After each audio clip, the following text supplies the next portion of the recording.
Ladies and gentlemen, Ian and I are back. We went through spread 101, 201, 301. How deep we go with the spread is yet to be determined. Today, we're going to talk about run schemes. And specifically, we're going to talk about zone run schemes. This will be Zone Run Schemes 101. We will get further and further in depth in separate videos, but we want to have this just as a primer for you. So when you're listening to Ian and Paul during their deep dive, you'll have a better understanding of the machinations of these schemes. So let's start, Ian. Let's talk, if you could, and I know that this is incredibly difficult, but if you could, in a very general sense, when we talk about a zone run scheme, we're generally talking about what it is that the offensive line is doing. Can you explain what the offensive line would be doing if they were doing zone blocking? Ironically, the term zone is not really that helpful, especially if you want to differentiate it from other types of schemes. The idea, I think, is that you're blocking a specific space on the field where you're aiming as an offensive lineman, but forget that for now. The simplest explanation of zone blocking is that you're having your entire line step the same direction, generally, in coordination on the same timing in order to basically try to flank your opponent. You familiar with flanking? I Like am. just trying to get around them. You're just trying to get to the side of them, and the running back is going with you. And so, as a result of everyone moving, you're essentially moving the point of attack laterally as quickly as you can, and going there with the running back to create spaces for him to run where the defenders are not, which in turn requires that the defenders also move so that they don't give up that space. And then often where zone schemes really hurt teams is in the cutback lanes that emerge out of that chaos of the defense all scrambling to move with the same quickness and cohesion as the offense is doing, and in turn losing gaps here and there in that chaos. Was that relatively clear? Did you get Actually, that? that actually you did a good job there, Ian. I think you did a really good job of that. Let's look at just an example really quickly. I think sometimes this helps. So what we'll do here is we'll just look at an example of maybe outside run, and you can kind of talk us through some of the things that we may be seeing here. Outside zone is a great example of this because outside zone is the most extreme flanking type movement. You can see all the offensive linemen are going to take with their right foot a big lateral step immediately. I guess they're planting with their left foot first. Offensive line coaches will be annoyed with me. But they're all trying to get to their right very quickly with lateral steps and move the lines. And then while they're doing so, they're trying to trade defensive linemen back. So that a defensive lineman that is initially in one gap, they're trying to quickly move and trade him so that he's in the next gap over, right? And just create new gaps and hope that they try to keep the defense from keeping up. And the running back is going to aim really far in their direction with them, see how things are going, and then in this one he ends up finding a cutback lane, like I said was common with zone. Depending on how you want to, in one sense, he cuts down the field about where he was initially aiming, but it ends up being it ends up being on the backside of all of his teammates because they've moved so far. And as you pointed out, one of the concerns I would imagine in this particular blocking scheme is what happens on that backside. So that's that what we call basically a hinge block, right? We're going to put that on the outside backside defender. So we don't want to get too deep here. That's fair. No, you're right. That's fair. There's a large number of ways to do it. In this specific instance, the tight end goes back and he accounts for that backside defender while the offensive line all moves in the other direction.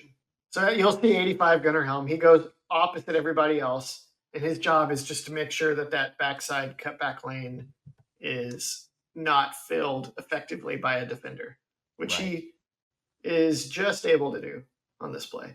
is to find him on the move, but it worked out pretty well. Texas A&M was absolutely hopeless at defending outside zone. I don't remember Texas's rushing output in this game, but didn't they ran for over 200 yards easily, right? Is it predetermined with the running back a specific hole they want to hit? Are they looking to get outside on an outside run? So it's entirely up to the running back to make that call. Yeah, this is a specific quirk of zone blocking, is that you on other types of schemes that we'll get into in other videos, the running back has like a primary. This is where you want to break through. Maybe here, but you're really aiming here, and this is where you should expect to go. On zone blocking, the running back aims wide on this play, but then he's reading the blocks and going 1, 2. Do I go here, here, here? And he finds his lane depending on what happens after the snap. So it's sort of like when a quarterback is dropping back and he's like, maybe we think you're going to throw it to this guy, but you need to go this guy and then this guy and then this guy. And Right. you throw it to the first one that's open. The running back on zone blocking has the same process. He's going through a progression. And actually, one of the great gurus of outside zone, Alex Gibbs, would always teach his offensive line the running back's progression so that when they did film study as a team or in their own line room, the offensive line knew if the running back was making the right reads or not and would hold him accountable if he wasn't doing the right thing. And Alex Gibbs found this extremely valuable for turning potentially diva skill players into highly accountable players by making the biggest, strongest, meanest people on the field know exactly if he was doing the right thing or not. What are some of the advantages and disadvantages? Zone blocking is very flexible.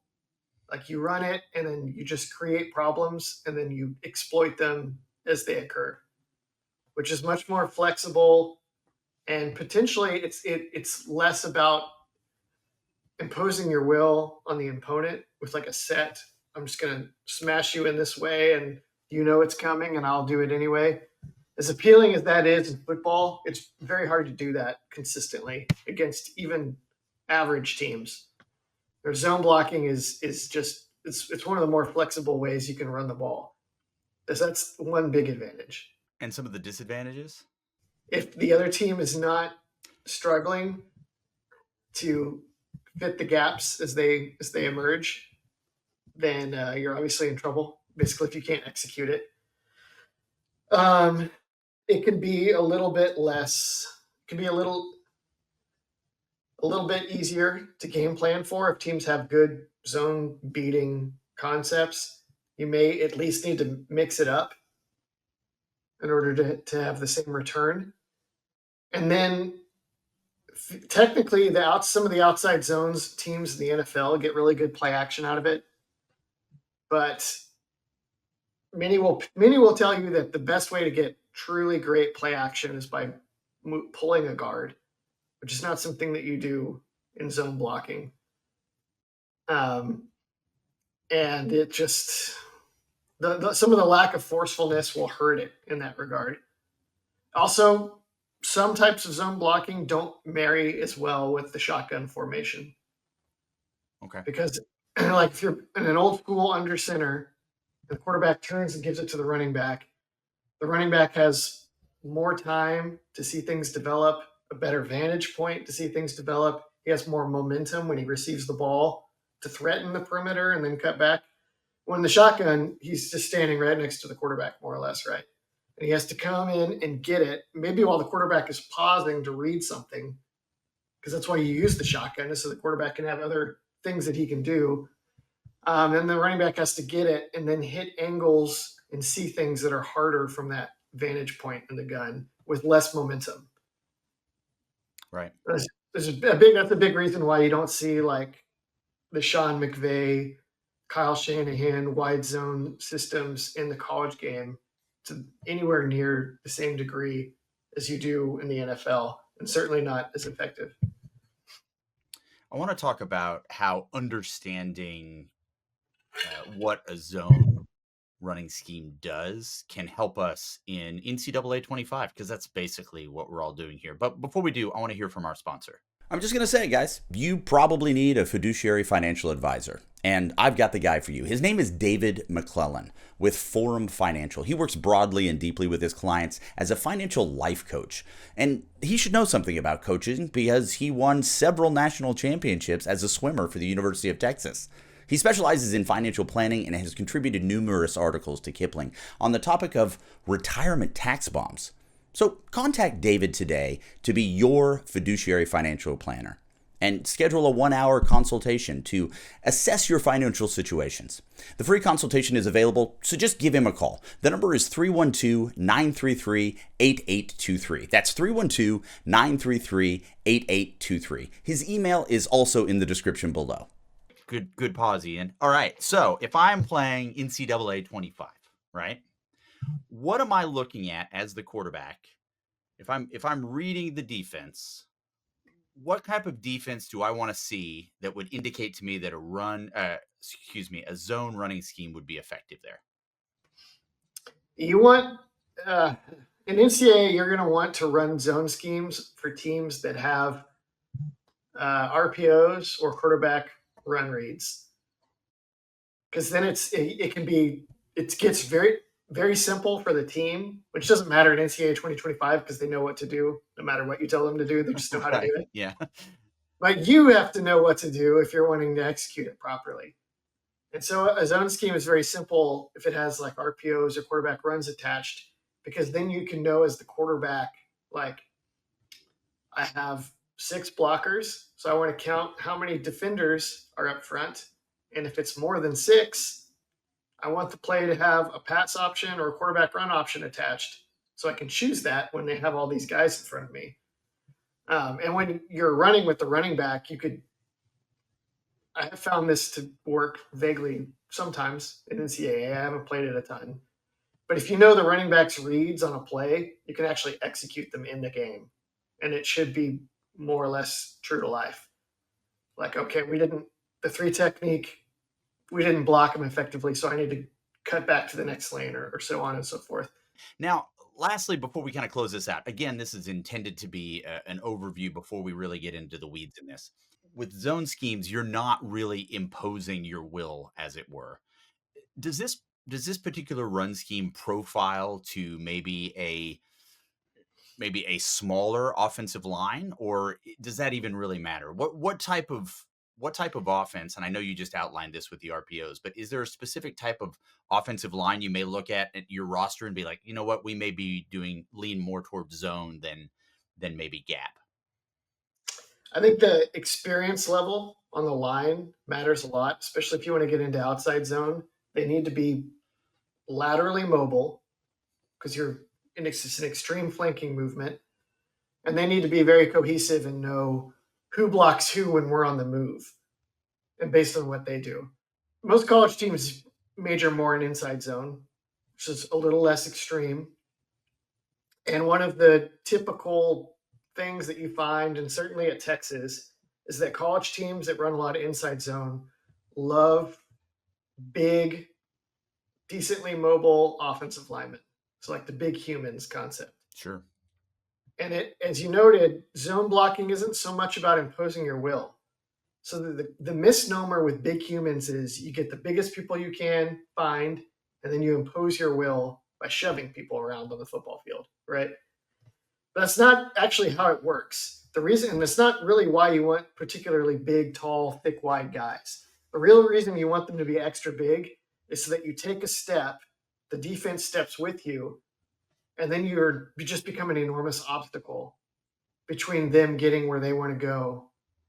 And you rely on like a double team somewhere up front to get actual movement and push. But that's not because the guys are big. You want the guys to be big so you can move the point of attack and then screen guys and have your linemen serve as obstacles.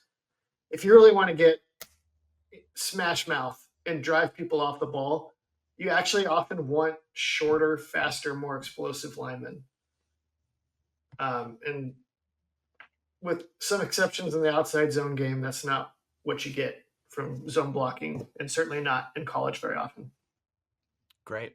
All I hit right. you with paradox. I've hit you with a paradox in every You video have, we've done. you have, but you know what? We're going to get in the weeds on this, and I think those paradoxes will probably become even more paradoxical as we get deeper and deeper into it. But I want to Totally. thank you guys so much for being here. These are the little quick little primers. We are going to come back with Zone 201 to really start getting in the weeds in this. And we'll talk about inside zone, outside zone, really distinguish those and get really in depth with some examples. But Ian, so we really want to thank you for being here, and we'll see you next time.